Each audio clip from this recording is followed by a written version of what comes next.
بسم الله الرحمن الرحيم. السلام على آدم صفوة الله من خليقته، السلام على شيخ ولي الله وخيرته، السلام على إدريس القائم لله بحجته، السلام على نوح المجاب في دعوته، السلام على هود الممدود من الله بمعونته، السلام على صالح الذي توجه الله بكرامته، السلام على إبراهيم الذي حباه الله بخلته، السلام على إسماعيل الذي فداه الله بذبح عظيم من جنته،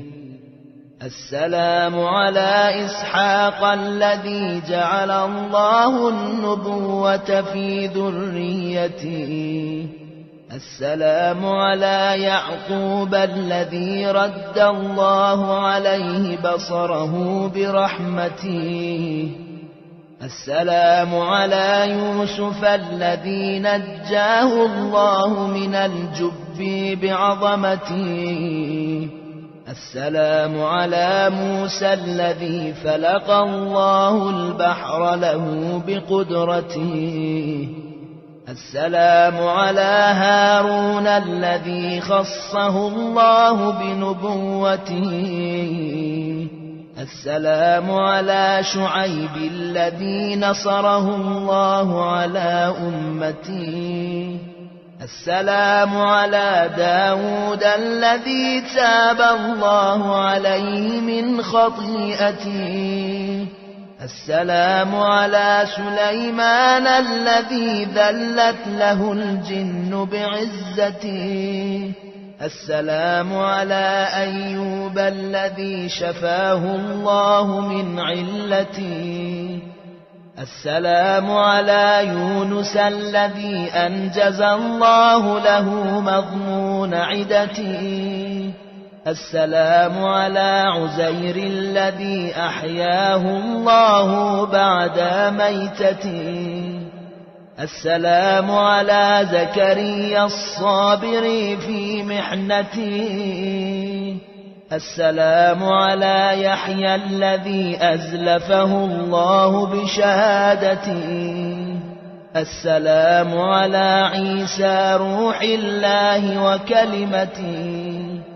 السلام على محمد حبيب الله وصفوته، السلام على أمير المؤمنين علي بن أبي طالب المخصوص بأخوته، السلام على فاطمة الزهراء ابنته، السلام على أبي محمد الحسن وصي أبيه وخليفته،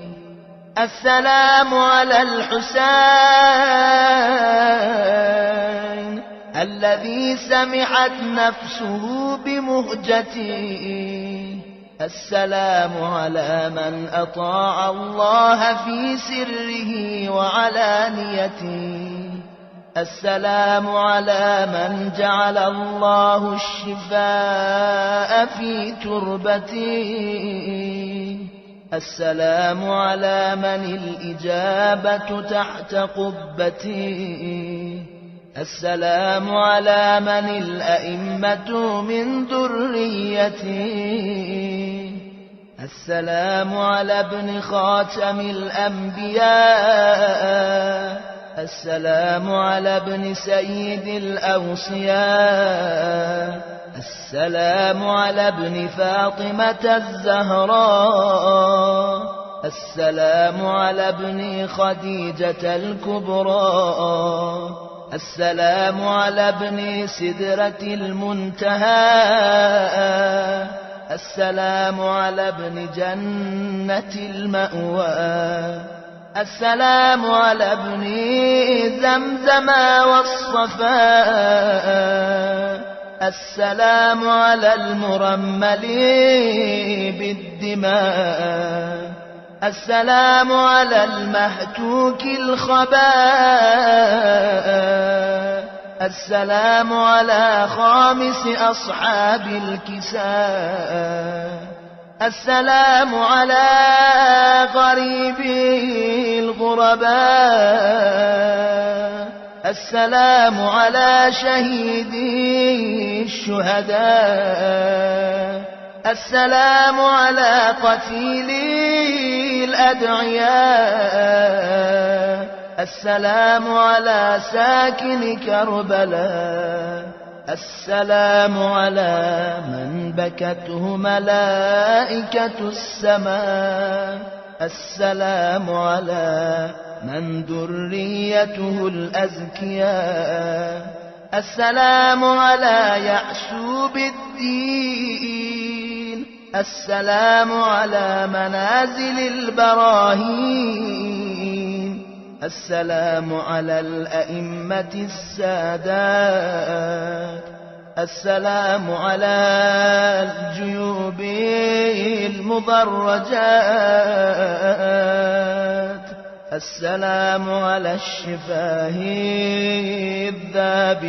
الذابلات السلام على النفوس المصطلمات السلام على الأرواح المختلسات السلام على الأجساد العاريات السلام على الجسوم الشاحبات السلام على الدماء السائلات السلام على الأعضاء المقطعات السلام على الرؤوس المشالات السلام على النسوة البارزات السلام على حجة رب العالمين السلام عليك وعلى آبائك الطاهرين السلام عليك وعلى أبنائك المستشهدين السلام عليك وعلى ذريتك الناصرين السلام عليك وعلى الملائكة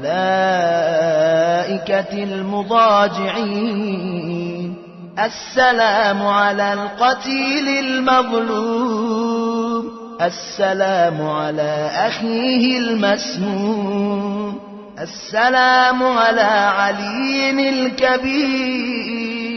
السلام على الرضيع الصغير السلام على الأبدان السليبة السلام على العترة القريبة السلام على المجدلين في الفلوات السلام على النازحين عن الأوطان السلام على المدفونين بلا أكفان السلام على الرؤوس المفرقة عن الأبدان السلام على المحتسب الصابر السلام على المظلوم بلا ناصير السلام على ساكن التربة الزاكية السلام على صاحب القبة السامية السلام على من طهره الجليل السلام على من افتخر به جبرائيل السلام على من ناغاه في المهد ميكائيل السلام على من نكثت ذمته السلام على من هتكت حرمته السلام على من أريق بالظلم دمه، السلام على المغسل بدم الجراح، السلام على المجرع بكاسات الرماح، السلام على المضام المستباح، السلام على المنحور في الوراء، السلام على من دفنه أهل القرى، السلام على المقطوع الوتين، السلام على المحامي بلا معين،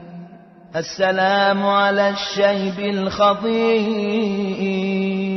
السلام على الخد التريب، السلام على البدن السليم، السلام على الثغر المقروع بالقضيب،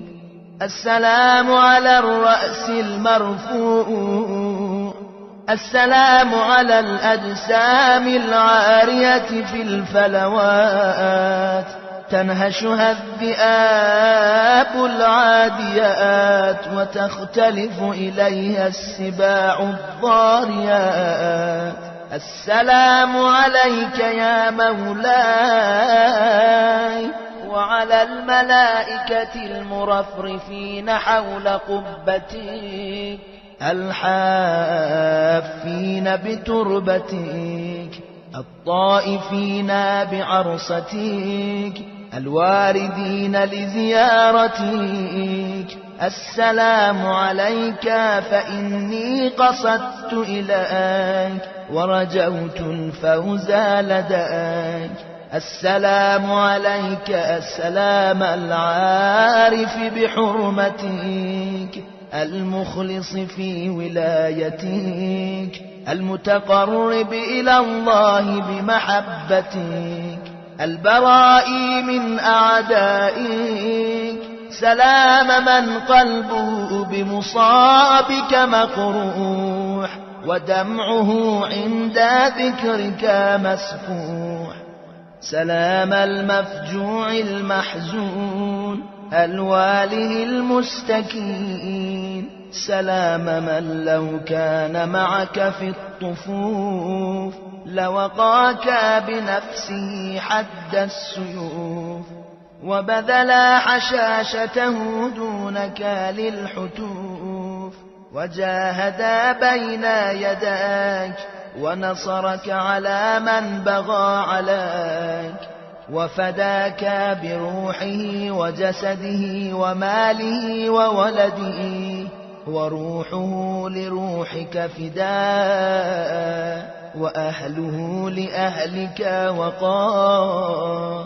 فلئن أخرتني الدهور وعاقني عن نصرك المقدور ولم أكن لمن حاربك محاربا ولمن نصب لك العداوة مناصبا فلأندبنك صباحا ومساء ولأبكين لك بدل الدموع دماء حسرة عليك وتأسفا على ما دهاك وتلهفا حتى أموت بلوعة المصاب وغصة الاكتياب. أشهد أنك قد أقمت الصلاة وآتيت الزكاة وأمرت بالمعروف ونهيت عن المنكر والعدوان وأطعت الله وما عصيته وتمسكت به وبحبله فأرضيته وخشيته وراقبته واستحييته وسننت السنان وأطفأت الفتان ودعوت إلى الرشاد وأوضحت سبل السداد. وجاهدت في الله حق الجهاد، وكنت لله طائعا ولجدك محمد صلى الله عليه وآله تابعا، ولقول أبيك سامعا، وإلى وصية أخيك مسارعا، ولعماد الدين رافعا، وللطغيان قامعا، وللطغاة مقارعا، وللأمة ناصحا، وفي غمرات الموت سابحا، وللفساق مكافحا، وبحجج الله قائما، وللإسلام والمسلمين راحما، وللحق ناصرا وعند البلاء صابرا، وللدين كالئا وعن حوزته مراميا، تحوط الهدى وتنشره، وتبسط العدل وتنشره، وتنصر الدين وتظهره، وتكف العابث وتزجره، وتأخذ للدني من الشريف، وتساوي في الحكم بين القوي والضعيف. كنت ربيع الأيتام وعصمة الأنام، وعز الإسلام ومعدن الأحكام، وحليف الإنعام، سالكا طرائق جدك وأبيك، مشبها في الوصية لأخيك، وفي الذمام رضي الشيام، ظاهر الكرم متهجدا في الظلام، قويم الطرائق،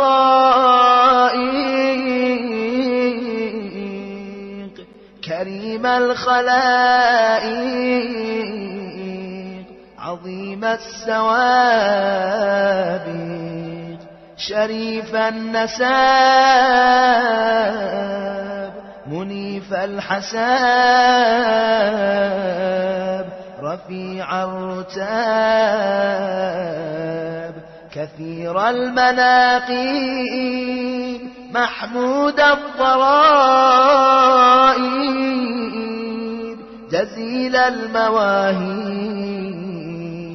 حليم رشيد، منيب جواد، عليم شديد، إمام شهيد،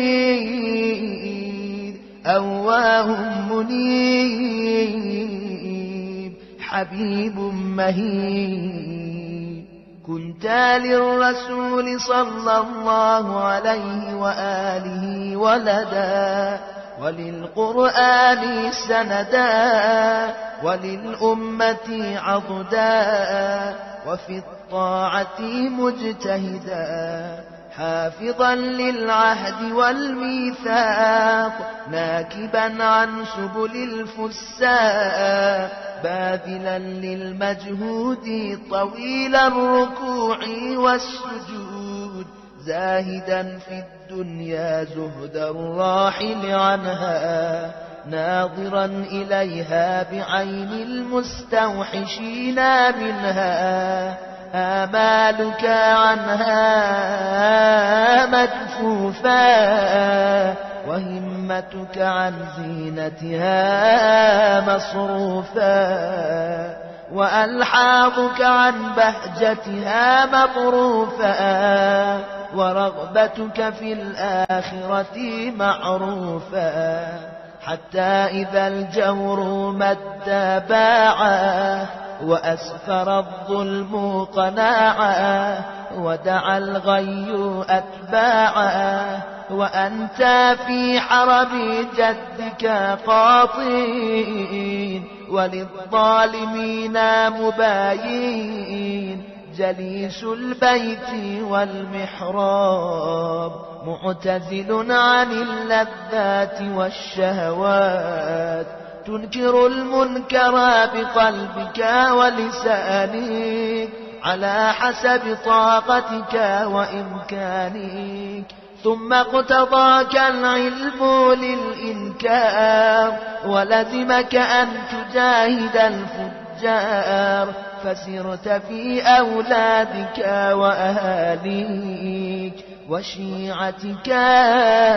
ومواليك، وصدعت بالحق والبينة، ودعوت إلى الله بالحكمة والموعظة الحسنة، وأمرت بإقامة الحدود والطاعة للمعبود، ونهيت عن الخبائث والطغيان، وواجهوك بالظلم والعدوان، فجاهدتهم بعد الإيعاد إليهم وتأكيد الحجة عليهم، فنكثوا ذمامك وبيعتك، وأسخطوا ربك وجدك، وبدأوك بالحار،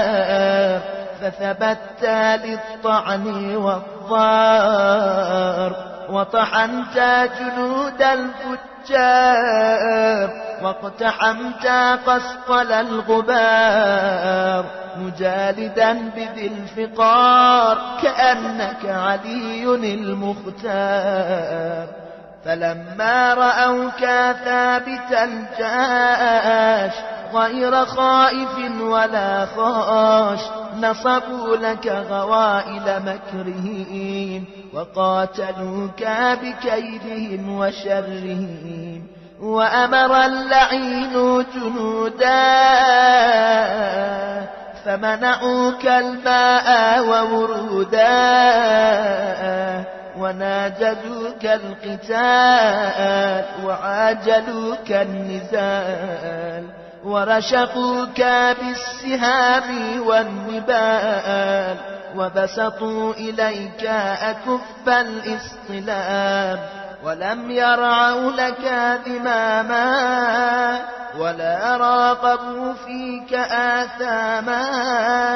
في قتلهم أولياءك ونهبهم رحالاك، وأنت مقدم في الهبوات ومحتمل للأذيات. قد عجبت من صبرك ملائكة السماوات، فأحدقوا بك من كل الجهات، وأثخنوك بالجراح، وحالوا بينك وبين الرواح، ولم يبقى لك ناصير، وأنت محتسب صابر، تذب عن نسوتك وأولادك حتى نكسوك عن جوادك، فأويت إلى الأرض جريحا، تطأك الخيول بحوافرها، وتعلوك الطغاة ببواترها، قد رشحا للموت جبينك، واختلفت بالانقباض والانبساط شمالك ويمينك، تدير طرفا خفيا إلى رحلك وبيتك، وقد شغلت بنفسك عن ولدك وأهاليك، وأسرع فرسك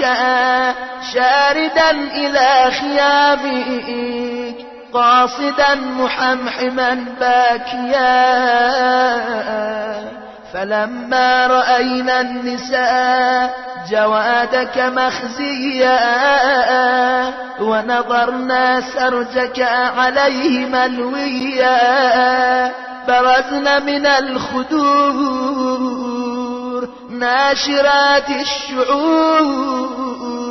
على الخدود لاطمات،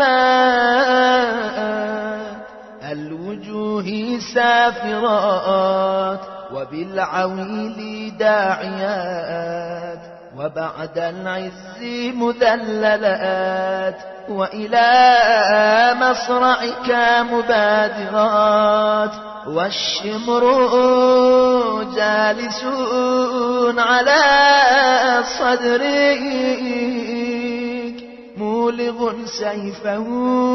على نحرك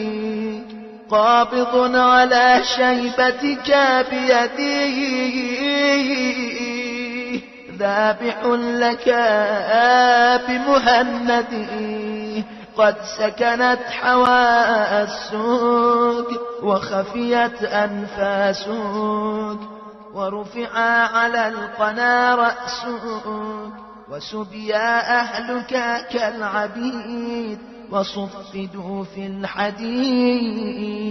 فوق أقتاب المطيات تلفح وجوههم حر الهاجرات يساقون في البراري والفلوات أيديهم مغلولة إلى الأعناق يطاف بهم في الأسواق الويل للعصاة الفساق لقد قتلوا بقتلك الإسلام وعطلوا الصلاة والصيام ونقضوا السنن والأحكام وهدموا قواعد الإيمان وحرفوا آيات القرآن وهمجوا في البغي والعدوان لقد أصبح رسول الله صلى الله عليه وآله من أجلك موتورا وعاد كتاب الله عز وجل مهجورا وغودر الحق إذ قهرت مقهورا وفقدا بفقدك التكبير والتهليل والتحريم والتحليل والتنزيل والتأويل وظهر بعدك التغيير والتبديل والإلحاد والتعطيل والأهواء والأضاليل والفتن والأباطيل فقام ناعيك عند قبر جدك الرسول صلى الله عليه وآله فنعاك إليه بالدمع الهطول قائلا يا رسول الله قتلا سبطك وفتاك واستبيح أهلك وحماك وسبيت بعدك ذراريك ووقع المحذور بعترتك وذويك فانزعج الرسول وبكى قلبه المهول وعزاه بك الملائكة والأنبياء وفجعت بك أمك الزهراء واختلفت جنود الملائكة المقربين تعزي أباك أمير المؤمنين وأقيمت لك المآتم في أعلى علين ولطمت عليك الحور العين وبكت السماء وسكانها والجنان وخزانها والهضاب وأقطارها والبحار وحيتانها ومكة وبنيانها والجنان وولدانها والبيت والمقام والمشعر والحرام والحل والإحرام اللهم فبحرمة هذا المكان المنيف صل على محمد وآل محمد واحشرني في زمرته وأدخلني الجنة بشفاعته اللهم إني أتوسل إليك يا أسرع الحاسبين ويا أكرم الأكرمين ويا أحكم الحاكمين بمحمد خاتم النبيين رسولك إلى العالمين أجمعين وبأخيه وابن عمه الأنزع البطين العالم المكين علي أمير المؤمنين وبفاطمة سيدة نساء العالمين وبالحسن الزكي عصمة المتقين وبأبي عبد الله الحسين أكرم المستشهدين وبأولاده المقتولين وبعترته المظلومين وبعلي بن الحسين زين العابدين وبمحمد بن علي قبلة الأولين وجعفر بن محمد أصدق الصادقين وموسى بن جعفر مظهر البراهين وعلي بن موسى ناصر الدين ومحمد بن علي قدوة المهتدين وعلي بن محمد أزهد الزاهدين والحسن بن علي وارث المستخلفين والحجة على الخلق أجمعين أن تصلي على محمد وآل محمد الصادقين الأبرين آل طه وياسين وأن تجعلني في القيامة من الآمنين المطمئنين الفائزين الفرحين المستبشرين اللهم اكتبني في المسلمين وألحقني بالصالحين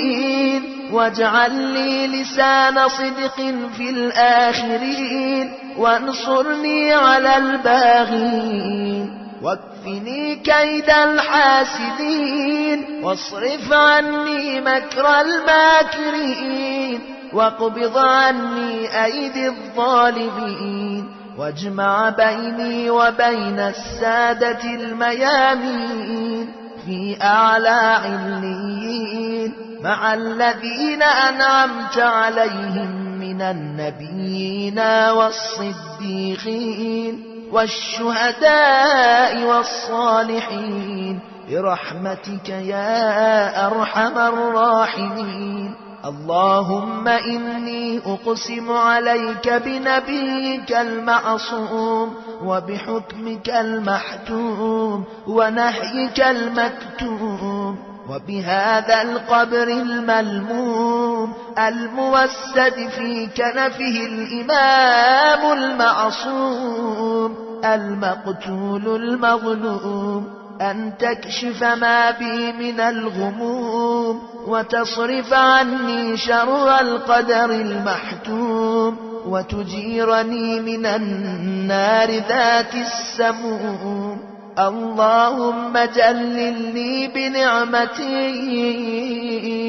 ورضني بقسمك وتغمدني بجودك وكرمك وباعدني من مكرك ونقمك اللهم عصمني من الزلال وسدد لي في القول والعمل وافسح لي في مدة الأجال واعفني من الأوجاع والعلال وبلغني بموالي وبفضلك أفضل الأمال اللهم صل على محمد وآل محمد وقبال توبتي وارحم عبرتي وأقلني عثرتي ونفس كربتي واغفر لي خطيئتي وأصلح لي في ذريتي. اللهم لا تدع لي في هذا المشهد المعظم والمحل المكرم ذنبا إلا غفرته، ولا عيبا إلا سترته، ولا غما إلا كشفته، ولا رزقا إلا بسطته، ولا جاها إلا عمرته، ولا فسادا إلا أصلحته، ولا أملا إلا بلغته، ولا دعاء إلا أجبته، ولا مضيقا إلا فرجته، ولا شبلا إلا جمعته، ولا أمرا إلا أتممته، ولا مالا إلا كثرته، ولا خلقا إلا حسنته، ولا إنفاقا إلا أخلفته، ولا حالا إلا عمرته، ولا حسودا إلا قمعته، ولا عدوا إلا أرديته، ولا شرا إلا كفيته، ولا مرضا إلا شفيته، ولا بعيدا إلا أدنيته، ولا شعثا إلا لممته، ولا سؤالا إلا أعطيته. اللهم إني أسألك خير العاجلة وثواب الآجلة. اللهم أغنني بحلالك عن الحرام وبفضلك عن جميع الأنام. اللهم إني أسألك علما نافعا وقلبا خاشعا ويقينا صادقا وعملا زاكيا وصبرا جميلا وأجرا جزيلا. اللهم ارزقني شكر نعمتك علي وزدني في إحسانك وكرمك إلي، واجعل قولي في الناس مسموعا وعملي عندك مرفوعا وأثري في الخيرات متبوعا وعدوي مقموعا. اللهم صل على محمد وآل محمد الأخيار في آناء الليل وأطراف النهار، واكفني شر الأشرار وطهرني من الذنوب والأوزار، وأجرني من النار وأدخلني دار القرار، واغفر لي ولجميع إخواني فيك وأخواتي المؤمنين والمؤمنات برحمتك يا أرحم الراحمين.